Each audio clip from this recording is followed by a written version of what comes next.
Pecinta Paparera Hedi Besu, assalamualaikum warahmatullahi wabarakatuh. Dan salam Pramuka. Salam Pramuka. Terima kasih, alhamdulillah pada malam hari ini kami dari DK Channel, DK 1419 Channel, alhamdulillah berkesempatan untuk buat satu konten podcast lagi dengan bintang tamu yang sangat istimewa, yakni Kak Romin Pou SPD. Tepuk tangan dulu untuk Kak Romin. Oke. Baik, mungkin langsung saja perkenalan dengan Kak Romin ini. Kak Romin ini mungkin pertama dulu pengalaman di Pramuka dulu. Ini yang paling pertama ini. Baik, sebelum saya memperkenalkan nama, saya mau pengen sapa dulu sahabat Nusantara dan sahabat Pramuka pakai bahasa Gorontalo, dan itu sangat penting. Betul. Ya. Untuk Huta Serambi Madinah, mengodi Pilo Nusantara, Watia Uti Romin Depou, Duta Pemuda Kebudayaan Ekologi Nusantara 2021. Wah, keren. Itu berarti jadi ikonik Om itu bisa menjadi tagline bahwa pemuda Pohuwato terutama dan pemuda Nusantara harus bangga dan gemar berbahasa daerah. Kenapa harus gemar itu, Kak? Karena salah satu pertahanan bahasa itu adalah dari kecintaan kita menggunakan dialek sehari-hari. Dan itu sudah termasuk dalam Undang-Undang Nomor 24 Pasal 8, itu bagaimana pertahanan bahasa daerah, bahasa Indonesia serta penggunaan bahasa asing harus diselaraskan dalam kehidupan sehari-hari. Dan pada malam hari ini saya menggunakan bahasa daerah karena saya tahu sebagai pemuda yang punya tanggung jawab terhadap bahasa daerah wajib untuk menggunakan dalam kehidupan sehari-hari. Keren. Ini menarik sekali pembahasan ini. Tapi sebentar itu kita akan ulik itu Pramugale itu. Karena ini pemuda-pemuda ini semua malas bahasa Gorontalo ini, Kak Omin. Tapi sebelum kasih itu, banyak yang tidak tahu bahwa ternyata Kak Omin ini anak Pramuka. Boleh ceritakan Kak Omin berproses di Pramuka mulai kapan? Gitu. Ini manggilnya Kak saja ya, supaya lebih cair suasana. Awal saya masuk Pramuka itu adalah bergelut di dunia Pramuka itu dari SD. Dari SD di kelas 3, dan kemah pertama sekali yang saya lakukan yaitu di lapangan yang sekarang sudah ex lapangan Taman Marisa. Oh, lapangan Ormas. Iya, lapangan Ormas. Dari situ saya timbul kecintaan saya terhadap berbagai hal yang berhubungan dengan kepramukaan. Dan di SMP saya melanjutkan lagi di tingkat Penggalang, masih sama dengan euforia yang sama. Kemudian juga saya melanjutkan di SMA Marisa, juga Pramuka. Dan waktu itu masih ada struktur organisasi Pradana-Pradani, Karana-Karani. Dan waktu itu saya Karana. Keren. Saya Karana. Dan saya melanjutkan di tingkat universitas. Kalau saya pertama kuliahnya di UI. Jurusan antropologi budaya. Kemudian saya pindah karena memang hiruk pikuk Jakarta yang menampar saya untuk tidak bisa menyesuaikan dengan banyak hal, termasuk kemacetan dan lain sebagainya. Sehingga saya masuk ke UNG, jurusan pendidikan seni drama tari dan musik, konsentrasinya sosial dan pengkajian seni. Dan di waktu itu pula saya mahasiswa pertama jurusan seni yang masuk Pramuka. Wah, keren. Nah, ini buat teman-teman yang nanti akan melihat YouTube dari DK Channel. DK 1419 Channel. DKC Pramuka Pohuwato. Saya orang pertama dan mungkin akan ada lagi generasi selanjutnya. Dan alhamdulillah Tuhan memberikan kesempatan ke saya untuk memimpin Racana di tahun 2014-2015. Tembus langsung jadi ketua Dewan Racana Putra. Yang paling ditakuti waktu itu kalau tidak. Benar sekali. Termasuk kakak ini. Iya, karena memang kalau soal berbicara tentang Pramuka, saya tidak mau bicara gamblang gitu. Kamu mau apa, saya seperti apa, dan itu Pramuka gitu. Pramuka tidak bisa bicara nol, nggak bisa. Tidak bisa, karena dalam Polbin pun juga demikian. Kalau Anda berbicara tentang bicara tentang Dharma Pramuka, Trisatya, seperti apa pengamalan Anda dulu dalam kehidupan sehari-hari? Itu aja dulu kan. Nah, sehingga konsep dan ideologi seperti itulah yang ditangkap oleh pembina, kemudian ketua-ketua sebelumnya, bahwa saya memiliki konsep yang kuat untuk meneruskan dan melanjutkan estafet dari Racana yang memiliki pola pikir yang berbeda. Walaupun di waktu itu juga pesaing saya sangat banyak.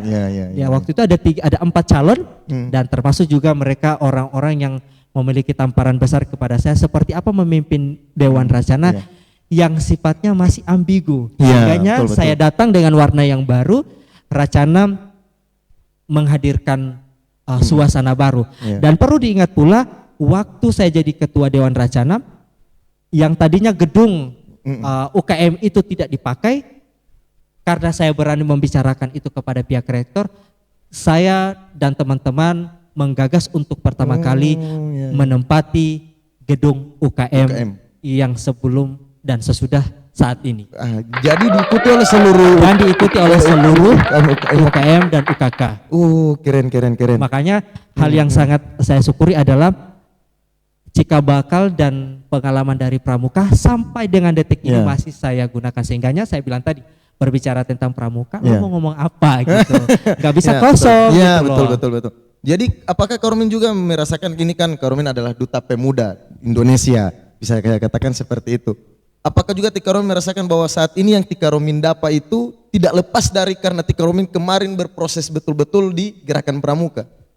Maka dari itu saya bicarakan tadi bahwa Pramuka telah memberikan terpaan yang sangat luar biasa, bukan hanya fisik, tetapi secara batin, moral dan perilaku saya, sehingga sampai saat ini kalau bercerita tentang Kacu bercerita tentang bagaimana penghargaan saya terhadap kepramukaan, saya sangat respect sampai dengan saat ini. Makanya ketika Kak Iwan bilang DKC ada podcast, saya langsung rasa lelah itu langsung hilang. Padahal saya dari Jakarta tiba di Pohuwato itu jam 2 menuju pagi, dan paginya saya sudah action langsung datang ke dinas, dan sampai dengan saat ini capeknya ada, tapi kalau berbicara tentang loyalitas terhadap Pramuka saya harus respect. Tidak ada kata tidak. Terima kasih, keren.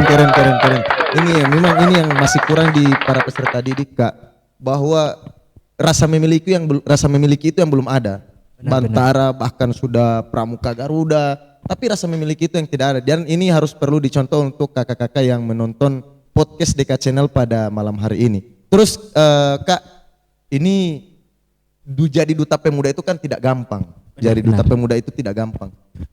Apa yang membuat Tika pada akhirnya termotivasi, kita harus ikut event ini, dan apa yang Tika tawarkan ke nasional di sana sampai Tika mewakili Indonesia untuk menjadi duta pemuda internasional, mungkin seperti itu Kak. Yang pertama saya ingin sampaikan adalah be unique to you. Kalau kamu punya sesuatu terhadap diri kamu, maka patut untuk diperjuangkan. Sama halnya dengan mimpi. Kalau kamu punya mimpi, maka bukan hanya menjadi sekadar slogan, tetapi melakukan sesuatu untuk dream yang seharusnya menjadi salah satu nilai tambah. Makanya ketika saya ditanyakan, apa yang kamu lakukan terhadap diri kamu, saya ingin mengatakan bahwa be unique, be you. Kamu punya sesuatu dan itu telah Tuhan takdirkan untuk kamu. Dan berbicara tentang duta, saya sama sekali tidak punya ketertarikan. Tetapi berbicara tentang sosial, berbicara tentang aksi, berbicara tentang lingkungan, budaya, saya sudah diberikan wadah. Bagaimana saya harus terjun untuk menyuarakan dan punya implementasi besar terhadap kebudayaan, saya harus terjun langsung. Sehingga saya memanfaatkan kesempatan yang telah Tuhan berikan melalui beberapa pengalaman dan terpaan dari berbagai organisasi, sehingga saya berpikir bahwa duta kebudayaan yang saya ikuti sekarang dan alhamdulillah membawa suatu keberkahan, yaitu memperoleh juara 2 di tingkat nasional, maka ini menjadi suatu kesempatan ke saya pribadi. I believe you can do it. Keren. Sehingga saya percaya kesempatan yang sama, tapi takdir Tuhan yang berbeda. Mau apa kamu lakukan dari sekarang gitu. Dan saya percaya setiap orang punya masa gitu. Dan tugas saya datang ke sini ikut berbagi dengan teman-teman yang ada di luar sana, dan sahabat Nusantara ya jangan lupa ya mampir di DK Channel. Harus. Pohuwato. Ini sangat penting.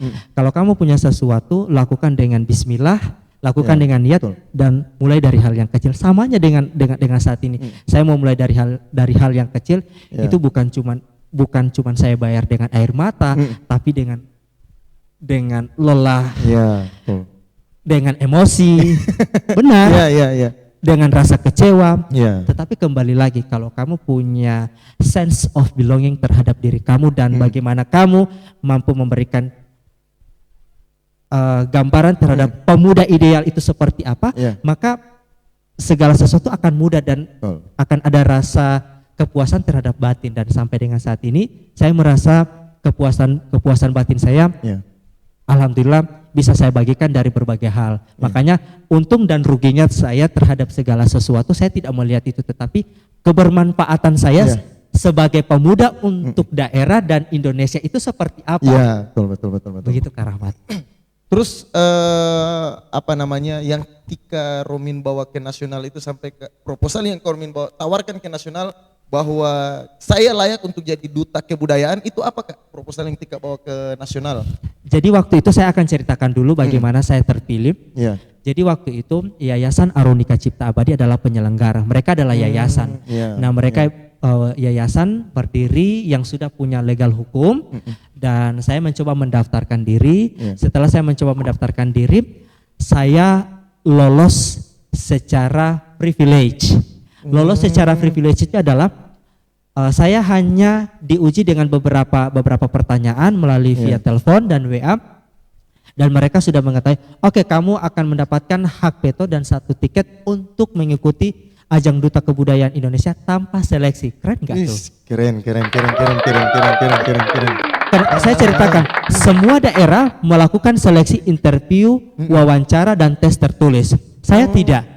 Saya tidak. Makanya tadi saya mendapatkan privilege dari Yayasan Arunika Cipta Abadi untuk menjadi satu delegasi yang sudah siap bertanding dan akan menunggu beberapa provinsi untuk bertanding di tingkat nasional. Setelah itu, advokasi yang saya bawa di sana adalah bagaimana penguatan budaya tutur dalam kehidupan sehari-hari yang dikuatkan dari generasi muda untuk peningkatan nilai-nilai budaya. Karena saya pikir saat ini adalah selain kita diterpakan dengan corona, dengan pandemi, banyak yang kita lihat penggiringan opini, isu yang tidak jelas. Betul. Jadi salah satu yang harus kita cegah adalah bagaimana penguatan budaya tutur yang dilihat dari nilai-nilai budaya, bahwa kita Gorontalo yang hidup di daerah Serambi Bandida mampu mencontohkan itu dalam kehidupan sehari-hari. Dan itu saya bawa ke tingkat nasional, dan alhamdulillah saya termasuk dalam 3 besar presentasi terbaik di presentasi kebudayaan kemarin. Keren. Budaya tutur itu maksudnya kedua Kak. Ada kasih keluar. Boleh. Nah, Karamat tanpa sadari bahwa budaya tutur yang Karamat lakukan sudah Karamat lakukan. Kata Toduolo. Nah, itu yang saya maksudkan gitu. Saya maksudkan. Makanya saya bilang bahwa ketahanan budaya tutur itu ada beberapa unsur, yaitu kita menguatkan bahasa Gorontalo dalam kehidupan sehari-hari. Kemudian bagaimana gestur tubuh kita mempersilahkan sesuatu yang sifatnya kedaerahan. Betul. Mungkin cuman kalau dari segi gestur kurangnya kalau macam yang riset yang saya lakukan Toduolo. Jadi nilai intrinsik itu yang perlu kita tanamkan, dan saat ini itu yang saya lihat bahwa pemuda sekarang yang kurang gitu. Iya, betul. Sekarang. Kalau mohon maaf Kak Rumin Mbak potong. Apakah juga kan tadi Kak Rumin bilang bahwa ini kurang dari pemuda? Bahkan apakah Kak Rumin juga mengakui bahwa pemuda Gorontalo saat cenderung malu untuk menggunakan bahasa Gorontalo dan lebih keren untuk balogat Yosuf, dari Mangana Sup, Yupa, apakah Kak Rumin juga merasakan itu? Kalau saya ingin mengatakan melalui podcast ini adalah yang menghancurkan bahasa daerah termasuk tutur adalah kamu itu sendiri. Kenapa? Tidak usah cari jauh-jauh. Semisal orang tua deutonu uti mau pergi di sana mama. Pengikisan budaya itu jangan cari di mana, dan jangan cari di ujung barat sampai di ujung timur, tapi cari dalam kehidupan sehari-hari. Makanya saya bilang tadi, penguatan budaya tutur dalam kehidupan sehari-hari ini menjadi nilai, menjadi kekurangan besar oleh pemerintah termasuk Pohuwato yang tidak melihat bahwa saya sebagai representasi yang kurang dibaca oleh Kabupaten Pohuwato bagaimana kebermanfaatan, padahal dalam secara pribadi saya siap menjadikan diri saya orang yang mampu bekerja, memberikan sesuatu tanpa pamrih sehingga budaya tutur ini bisa terselamatkan gitu. Iya, betul. Itu loh Kak. untuk proses seleksinya itu Kak, kan ini Tika di sana bawa budaya tuturnya Gorontalo. Kemudian mendapatkan tiga besar di tingkat nasional. Berarti secara tidak langsung budaya-budaya lain itu kalah dengan budaya Gorontalo. Dan apa spesialnya budaya Gorontalo sampai Tika berani ke ajang ini nasional? sangat penting sekali. Kenapa saya hingga menjadi terbaik di dalam ajang Duta Kebudayaan? Karena saya melihat peluang. Betul. Selain saya melihat peluang, saya melihat promosi. Oh iya. Yang ketiga, saya melihat dampak. Dan teman-teman Nusantara dan melalui podcast ini saya mengatakan bahwa di nasional waktu saya presentasi, saya bukan hanya menyodorkan tentang kebudayaan, tetapi saya buat program. Setelah saya pulang dari nasional, apa yang saya ingin berikan, sehingga di nasional kemarin hanya ada 2 provinsi yang melakukan program, yaitu juara 1, yaitu dari Sumatera Barat, dan Gorontalo. Sehingga Dewan Juri melihat bahwa ini bisa menjadi nilai tambah.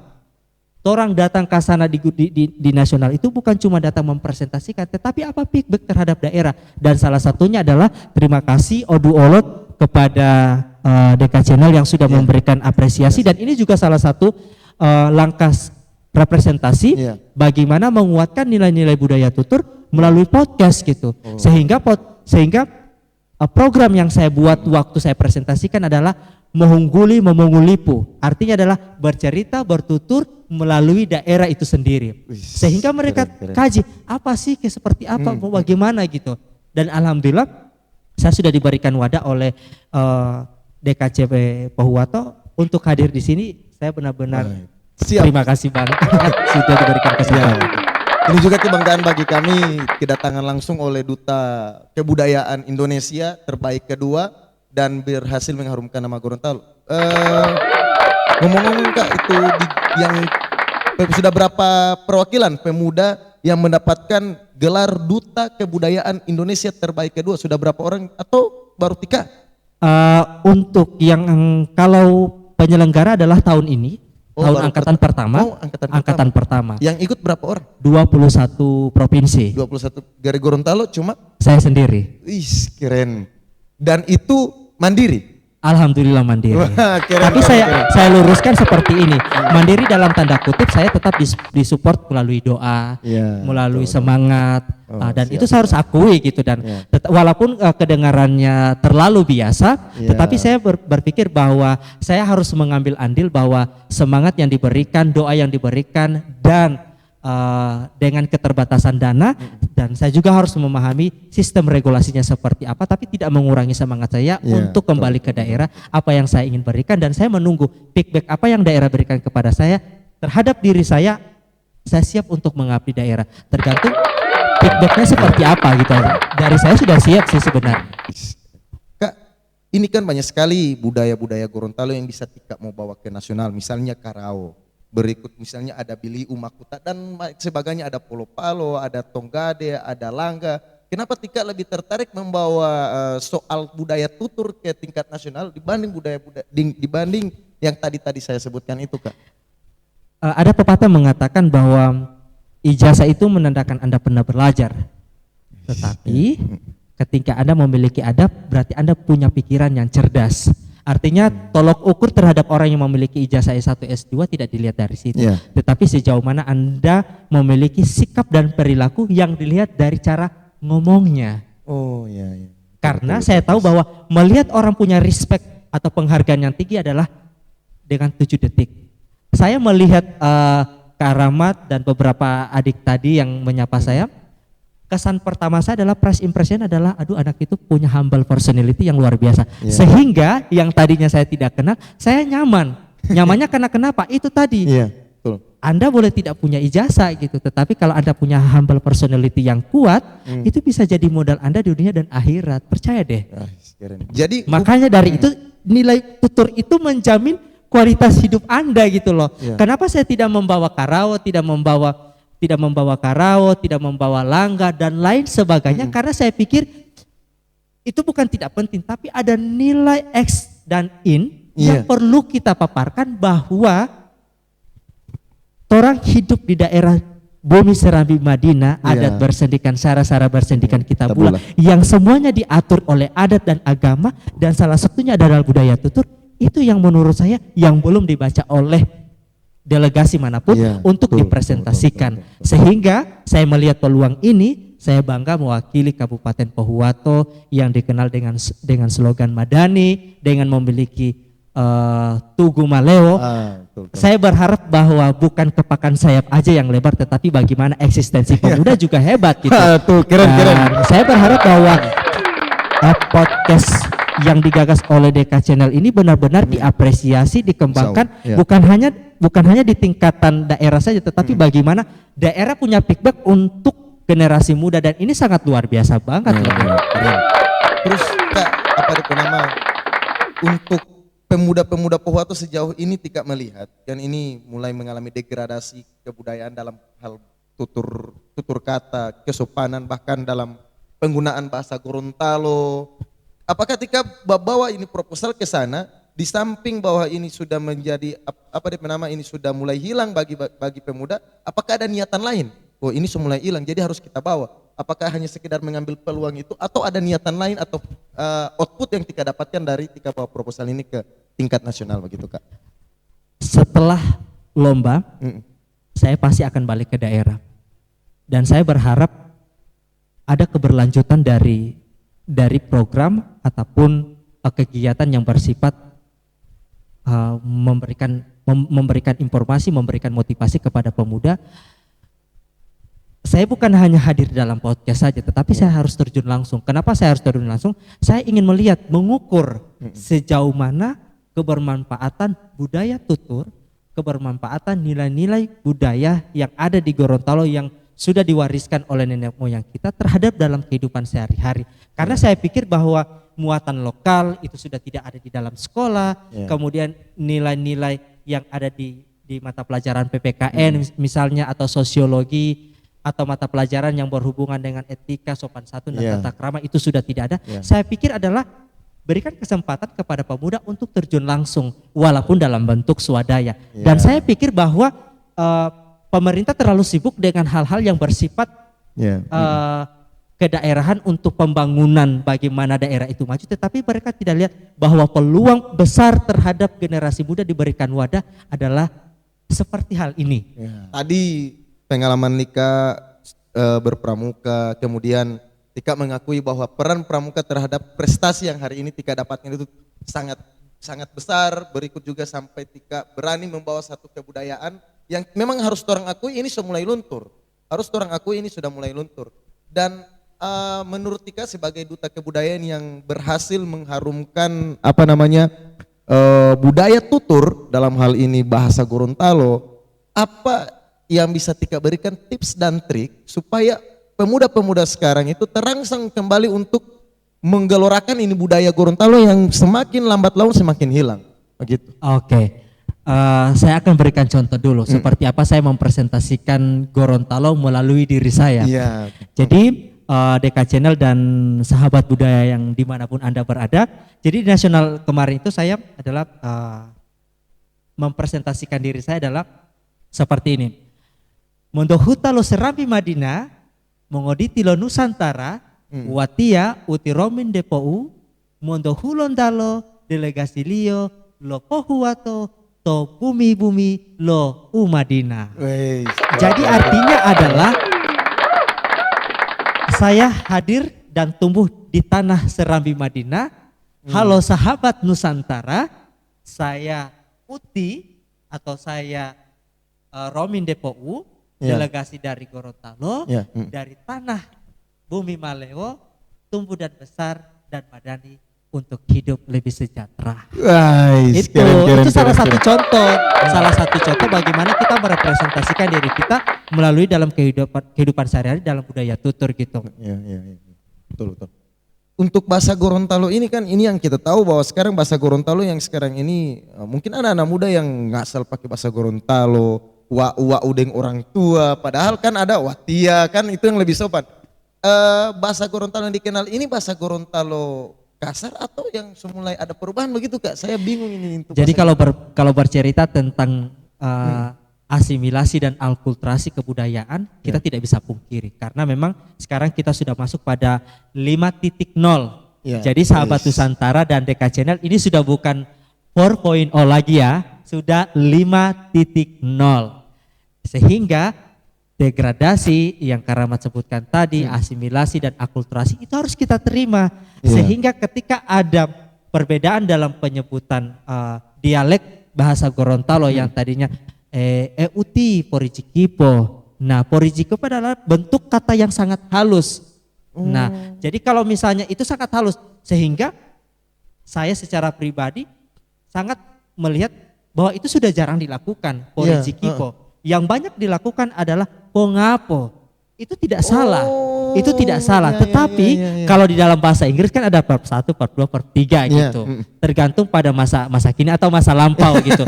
Sehingga orang tahu bahwa kenapa kosakata atau penggunaan dialek bahasa Gorontalo lebih hidup dan berkembang di daerah ataupun di pedalaman.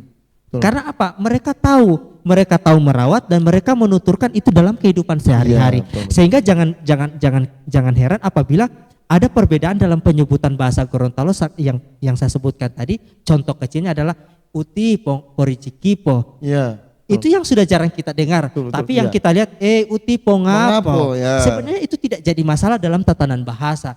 Tergantung konteksnya seperti apa. Tetapi kalau kita ingin merawat bagaimana dialek bahasa Gorontalo dengan keberagaman dan melajunya teknologi di saat ini, yaitu kembali lagi harus ada figur. Harus ada figur. Dan bukan sekadar saya berbicara tentang figur, tetapi juga bagaimana orang-orang yang di luar sana yang mungkin punya kapasitas tapi tidak diberikan wadah. Sehingga ya saya datang di sini, ayo berbahasa Gorontalo dalam kehidupan sehari-hari, walaupun sedikit dicampur tidak jadi masalah. Itu juga termasuk di dalam penyelamatan penggunaan bahasa. Pasti orang tahu. Contoh kecil, angka 1. Coba Karamat, 1 dalam bahasa Gorontalo apa? Itu DP bahasa. Salah. Nah, apa DP? Tapi tidak jadi masalah. Bahasa Gorontalo saat itu adalah Oinda. Ya. Oinda. Oh, kalau 2 dulu salah lagi itu. Itu sudah benar, benar. Oinda dulu totolu batul dan seterusnya. Begitu Jadi yang saya kata-kata, kita mulai dari hal-hal yang kecil dulu gitu. Tidak usah dengan segelumit bahasa Gorontalo yang sudah benar-benar pada pakemnya, tidak. Makanya saya bilang konsep tutur itu adalah bagaimana doing, melakukan gitu. Macam ini bahasa Gorontalo ini yang orang tidak tahu sampai sekarang ini bahasa Gorontalo sapi. Itu yang sampai sekarang orang bingung ini bahasa Gorontalo sapi ini apa?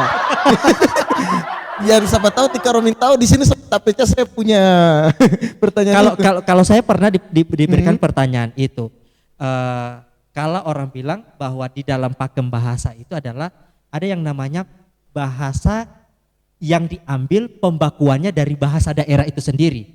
Contoh begini, yang sudah masuk dalam kamus KBBI jilid 5, yaitu tentang misalnya yang sudah masuk di dalam kamus KBBI itu ada 36 kosakata dari bahasa Gorontalo. Salah satunya adalah karao dan nike. Nike itu dia tidak bisa disebutkan ikan kecil, tapi nike itu adalah benar-benar paten dari bahasa Gorontalo yang kemudian dibakukan menjadi bahasa nasional. Bahasa nasional. Jadi orang Jakarta bilang itu nike itu nike. Nike. Oh, tidak ada arti. Tidak ada arti dengan. Samanya juga dengan sapi. Kalau sapi saya lihat adalah penyebutannya adalah 1. Bibiyahu. Oh, bibiyahu. Nah, kenapa saya bilang bibiyahu itu termasuk sapi? Karena general umum. Oh, betul. Tergantung konteksnya seperti apa. Ya. Jadi kalau orang mau bilang sapimu uti, itu benar karena itu termasuk dalam dialek. Makanya karena kalau bicara tentang dialek ada akulturasi dan asimilasi dalam kebudayaan. Nah, bagaimana cara untuk mempertahankan itu? Kembali lagi pada primitif. Orang primitif menyebutnya adalah bibiyahu. Kalau saya mandangnya seperti itu karena riset membuktikan seperti itu. Ya.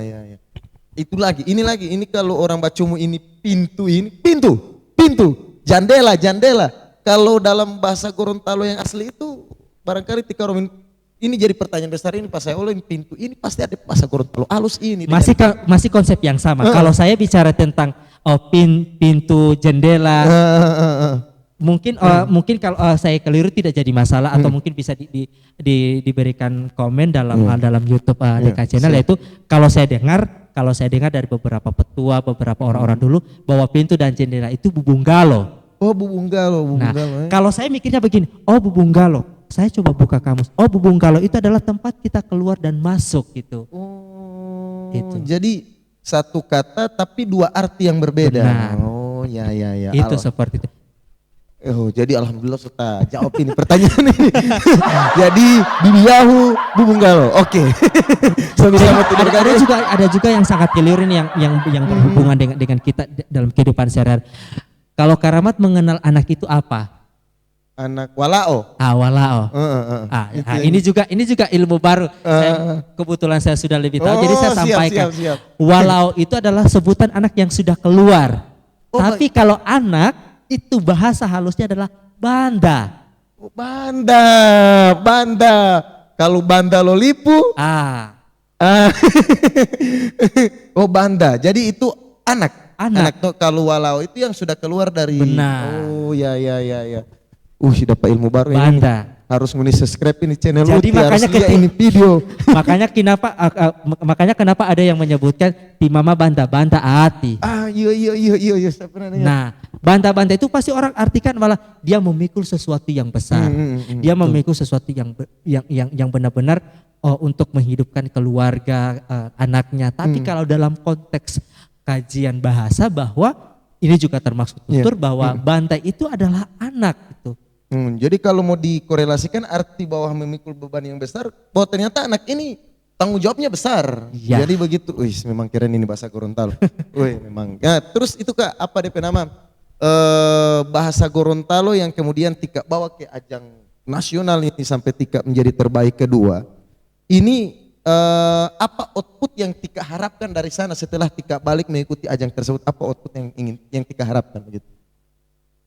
Pada saat saya masuk di top 7, kami dimintakan untuk mempresentasikan kebudayaan menggunakan bahasa daerah. Jadi saya akan contohkan ya, semoga ini masih kuat di ingatan saya.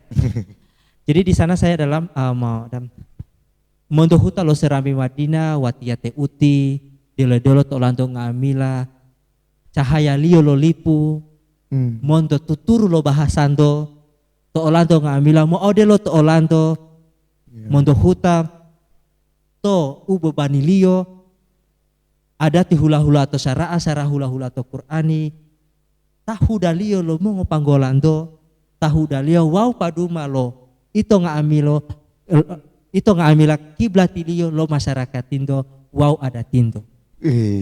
Jadi dengan cara seperti itu saya benar-benar percaya bahwa apa yang saya sampaikan itu benar-benar dari hati. Sehingga ketika saya mempresentasikan Gorontalo mereka tercengang. Wow. Dan saya melenggang dengan baik setelah di top 7, di top 5, di top 3 dan saya benar-benar berterima kasih sekali kepada yang sebutkan tadi doa, semangat dan beberapa hal lain. Tepuk tangan dulu untuk Karomin. Alhamdulillah dapat banyak kabar. Terus Kak, kan saya kenal Karomin ini sudah lama, senior Bantara di SMA, berikut juga saya sempat berkecimpung di Dewan Racana. Saya tahu bahwa Karomin ini tidak berasal dari keluarga yang mapan, yang mampu secara ekonomi, kaya, konglomerat, tidak. Tapi dari keluarga yang sederhana, kemudian Tika berani mengucurkan dana pribadi, bahkan berani untuk utang tanpa ada jaminan dari mana siapa yang mau membayar ini. Apa yang kemudian Tika, saya harus mengembangkan budaya Gorontalo walaupun tidak ada dukungan dan hanya dari beberapa sponsor. Kenapa Tika tidak mengabdi ke sponsor itu saja? Karena saya pikir begini, sikap ataupun pengambilan keputusan terhadap pengabdian itu loh Kak. Karena kalau bicara tentang pengabdian itu tidak gampang. Bicara pengabdian itu tidak gampang. Kalau bicara pengabdian berarti Anda berbicara tentang berbakti. Coba deh kalau berbicara tentang berbakti, bagaimana Anda punya tanggung jawab, loyal. Itu aja dulu. Tanggung jawab dan loyal itu bukan cuma suatu kata ataupun berubah jadi kalimat dan paragraf. Ketika pemuda bicara, apa yang mau dihasilkan? Kamu mau ngomong apa gitu? Sehingga saya bilang rasa kekecewaan itu yang memperkuat eksistensi saya. Bagaimana dengan pemuda saat ini? Apakah masih sama atau tidak? Saya berharap ada output yang akan ditangkap oleh Amin. pemangku kebijakan yang saya pikir bahwa ini penting gitu. Yeah. Kalau coba berbicara tentang seputar pemerintahan pembangunan daerah, saya ingin menekankan bahwa pembangunan daerah dipengaruhi oleh pemuda. Dan saat ini saya sudah buktikan seperti apa dan mau bagaimana. Berarti saya bisa mengatakan bahwa jangan tanya di mana kemudian pemuda-pemuda Pohua itu tidak mau untuk untuk maju karena memang tidak ada dukungan dalam. Tapi kenapa motivasi terbesar Tika selain patuh dan suka bermusyawarah untuk motivasi terbesar Lika selain patuh dan bermusyawarah bahwa walaupun tanpa dukungan, walaupun saya pernah dikecewakan, saya harus tetap mengharumkan nama daerah dan saya harus bawa budaya Gorontalo ke tingkat nasional bahkan internasional. Satu yang saya ingin katakan, karena saya benar-benar menghargai dan cinta Provinsi Gorontalo dan daerah Kabupaten Pohua. Itu aja. Keren. Mantap. Saya terpukul, artinya terharu ini dapat dengar ini manis pahit. Bahkan 1 bulan Tika di 1 bulan Jakarta. Lebih. Dan itu jadi 1 bulan lebih itu Karamat setelah terpilih kita langsung dapat job desk itu. Langsung dapat job desk dari yayasan dari Jambi ke Lampung dan ke Jakarta. Di situ kita melakukan perencanaan audiensi, perencanaan program, bahkan pun saya diberikan kesempatan oleh Universitas Bandar Lampung untuk mengisi acara seminar di Bandar Lampung. Tadi saya sudah mendengar di mana pahit manis perjalanan Tika, Li Karomin sampai Tika berhasil menduduki 3 besar di tingkat nasional dengan membawa satu budaya yang semakin lambat laun semakin hilang di di dalam sanubarinya pemuda-pemuda. Kemudian juga manis pahit perjalanan Lika mulai dari mendapatkan kekecewaan, harus berkeringat, berbasah-basah, berbusa-busa, harus berderai air mata, bahkan ngutang, dan itu cukup saya kalau sebagai pemangku kebijakan terpukul. Gitu. Apa pesan Lika untuk para pemangku kebijakan agar kemudian tidak menelantarkan pemuda-pemuda berprestasi yang ada di daerah itu? Terlebih dahulu saya ingin mengucapkan terima kasih kepada beberapa pihak yang telah memberikan dukungan. Saya mencoba untuk ulang lagi dari doa, semangat, kemudian juga beberapa dana yang terbilang cukup walaupun sikapnya mengutang. Tapi saya berpikir seperti ini, saya ingin menggambarkan bahwa kalau ingin maju, jangan tanggung-tanggung. Kalau melihat perubahan daerah, perubahan dunia, maka berikan kesempatan 100% kepada pemudanya. Sehingga saya ingin mengajak kepada regulasi yang ada, pemangku kebijakan yang benar-benar memiliki hak paten terhadap bagaimana mengeluarkan ketetapan dan keputusan. Terbilang saya adalah salah satu contohnya. Dan saya sudah buktikan itu dengan segala keterbatasan yang ada. Saya ingin mengatakan bahwa tolong berikan kesempatan dan berikan dukungan serta berikan wadah secara representasional terhadap peluang pemuda yang bukan hanya dilihat untuk menguntungkan nilai dan pribadi saja, tetapi lihat keuntungan terhadap pembangunan daerah. Dan itu yang saya lihat masih kurang dan bahkan tidak ada. Masih terbilang dalam simpang siur. Sehingga tanggung jawab terhadap perkembangan pemuda, tanggung jawab terhadap berkembangnya prestasi pemuda bukan dilihat dari pemangku kebijakannya saja, tetapi kesempatan yang benar-benar disupport. Bukan hanya memberikan doa, semangat, bahkan pun tidak ada dana. Saya pikir itu bukan suatu jawaban yang baik kalau terhadap orang-orang yang memiliki kebijakan dan keputusan dari ya atau tidak. Tetapi bagaimana pemangku kebijakan ini memanfaatkan, kalau kita bilang, kalau kita tahu bahwa ada loh dananya, tinggal bagaimana kita memformulasikan bahwa setiap delegasi punya hak dan kesempatan yang sama untuk mengharumkan daerah, provinsi, bahkan negara. Dan saya sudah membuktikan itu. Tetapi kembali lagi bagaimana kita membicakinya, kembali juga kepada pemangku kebijakan, bagaimana kebijakan Anda terhadap pemuda. Jadi kalau ada pemuda datang ke pemerintah, tunggu dari pagi sampai sore, jangan bawa bilang Pak utang dulu Pak pinjam. Jadi harus direspon secara baik, dukung semua pemuda-pemuda yang berprestasi. Itu untuk kepada pemangku-pemangku kebijakan. Terus Kak, berangkat dari statement awal Kak tadi bahwa mulai terjadi penurunan dalam hal budaya-budaya bahasa dan tutur. Apa pesan dan apa yang ingin Kak sampaikan kepada kita, kepada saya, kepada teman-teman yang menonton podcast kita yang sekarang sudah mulai lupa bahkan cenderung malu untuk menggunakan bahasa Gorontalo sebagai bahasa ibu mereka, bahasa daerah kita tercinta. Pesan untuk kita. Iya, untuk sahabat budaya dimanapun Anda berada, termasuk juga DK 1419 channel yang saat ini sudah menonton, salah satu hal yang ingin saya sampaikan adalah budaya tutur, dialek bahasa Gorontalo, kemudian nilai-nilai yang termaktub di dalam berbagai ataupun keberagaman kebudayaan kita, bukan hanya sekadar dijaga karamat, tetapi bagaimana kita melakukan budaya tutur ataupun penggunaan bahasa daerah di dalam kehidupan sehari-hari, yang kita mulai dari tegur sapa, yang kita cerminkan di dalam misalnya ketika orang tua merespon sesuatu, kita jawab dengan menggunakan bahasa daerah dengan tujuan seperti apa? Supaya degradasi yang kita dapati sampai saat ini bisa menjadi suatu penyelamat bahwa bahasa Gorontalo bukan menjadi bahasa ibu saja yang cuma kita dengar, tetapi benar-benar kita lakukan. Dengan cara seperti apa? Dengan cara kita membiasakan, melakukan, serta turun langsung. Jadi keseimbangan terhadap lajunya modernisasi bisa kita kembangkan dengan apa yang kita punya, sehingga keseimbangan budaya, keseimbangan teknologi bisa berbarengan lurus gitu.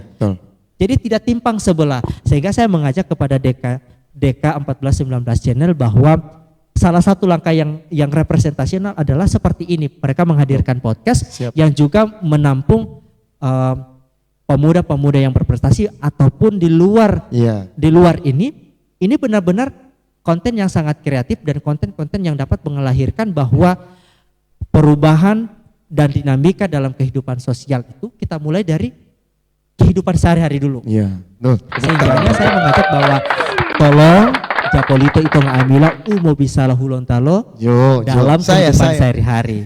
Nah itu juga saya dan Jo itu juga beda loh Kak. Betul. Tapi Watia mau polele to olanto ngamila Odu Olo Toliki Uti Rahmat dan teman-teman semuanya, thank you so much sudah memberikan kesempatan.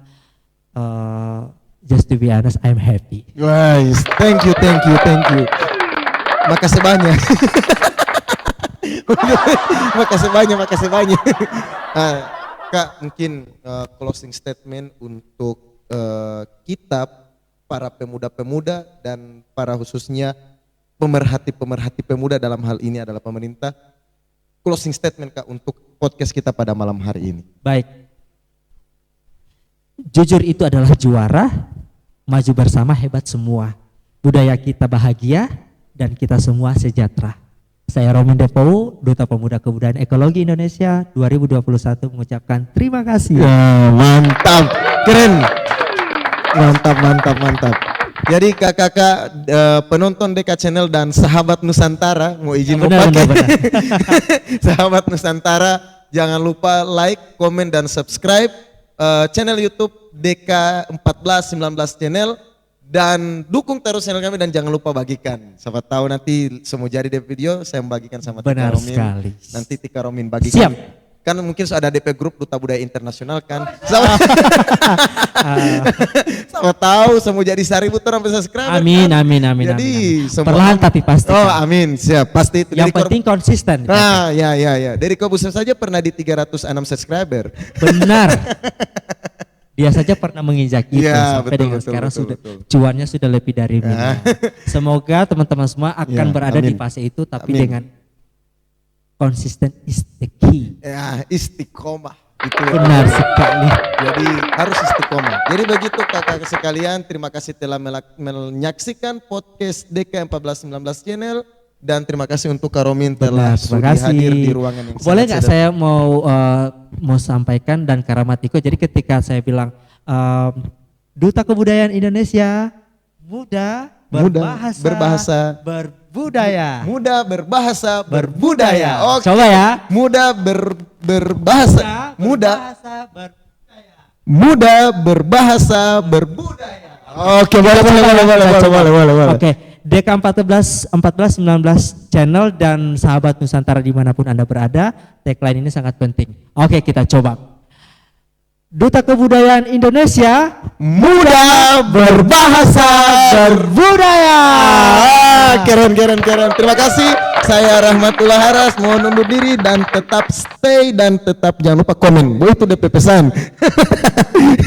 Terima kasih. Assalamualaikum warahmatullahi wabarakatuh. Tacinta Paparera. Hedi Besu.